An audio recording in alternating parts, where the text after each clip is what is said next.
college, there's this rumor that says that freshmen will gain at least 15 pounds their first semester. But unfortunately, that rumor is held untrue at Tuskegee University. We have a limited variation of edible food in the caf, and students are forced to eat a majority of unhealthy foods or nothing at all. Our cafeteria is divided into several different food sections. There's the main line that usually consists of poorly executed homemade cooked meal. To the left of that is the grill, probably the only option for edible consumption when they don't give us stale bread for our burgers. And across from the grill is the sandwich line, where all of the condiments and sandwich making sit out for hours on end until some poor soul comes to ask for a peanut butter, jelly, and bacteria sandwich.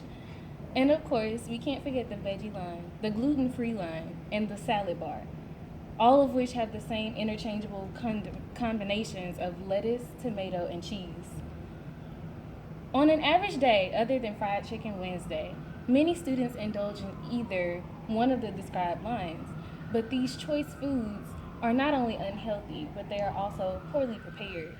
To those of you who find nothing wrong with this in the cafeteria conditions, let me put it like this. 1. Workers do not take into consideration the types of people they are preparing the food for.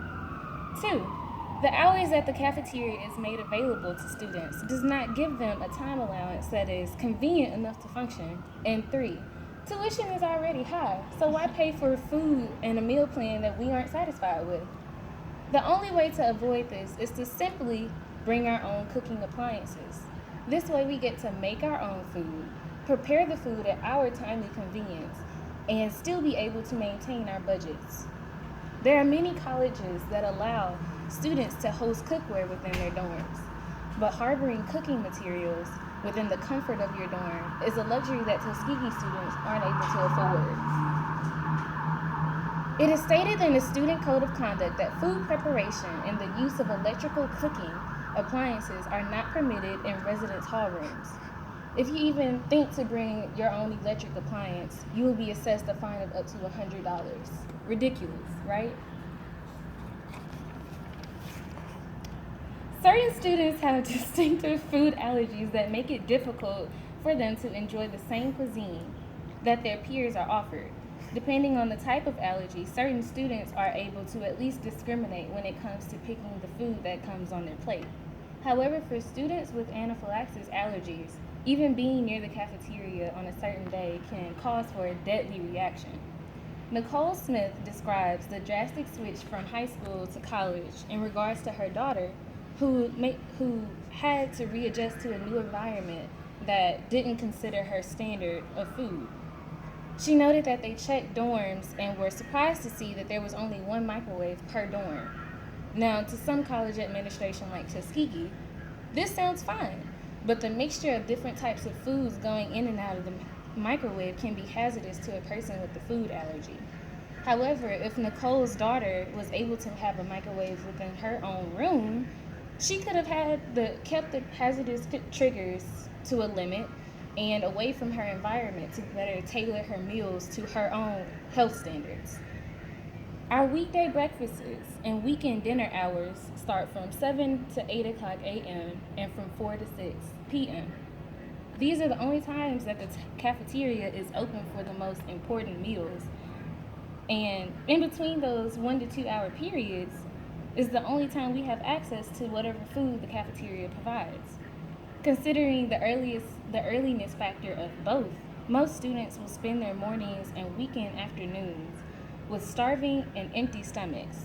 Without the convenience of cooking appliances, such as a hot plate or crock pot, most students will be prone to an unhealthy and sparing diet. As education increases, the amount of money it takes to put in the average college student's mouth exceeds any monthly budget for a food run.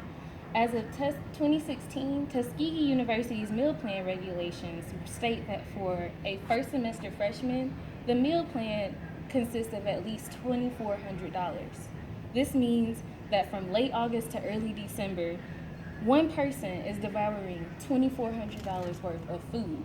In reality, the food is being thrown away at least 3 times a day. That is excess food that doesn't benefit anyone. This doesn't go to any underrepresented student in Cambodia or Sudan. This doesn't even represent underrepresented minorities in the African American community. This doesn't represent a college student. So who is this benefiting? No one. The use of cooking appliances within dorms would not only cut down on an ample amount of money, but it will also allow students to strategically budget their funds to make their own individual meal plans. There are certain cooking materials that are made specifically for dorm rooms and kitchenettes. Dormco.com is a website specifically made for dorm room essentials. They have cheap and very affordable dorm room cookware that are made to the housing regulations of many colleges across the country. And I know what you're thinking. If the government gives the opportunity to start a petition to change the code of conduct regarding cooking appliance limitations, we as students will only be faced with obstacles. There may be the instance that someone creates a hazardous atmosphere while using the cookware. In case of precaution, however, Tuskegee's police department could have actually equipped students with an emergency preparedness plan and kit in every room. Each kit would include a fire extinguisher and other disaster readiness materials that would be of use for whatever predicaments that arise. Being that I have provided you with solutions to the proposed counter-argument, I am asking that you all go out to the Housing and Residence Administration and request that they consider changing the cookware contraband limitations regarding having cooking appliances in the dorm room. If they refuse, offer them the benefits that heavily outweigh the risk. Having cooking appliances within the dorm room could provide a healthier standard for students with allergies, making time more convenient to the individual and cut down on costs for student tuition, which would in turn help to reallocate funds and food for people in worse off conditions. I challenge you to take advantage of your lives instead of having your college plan it for you. Are you hungry yet?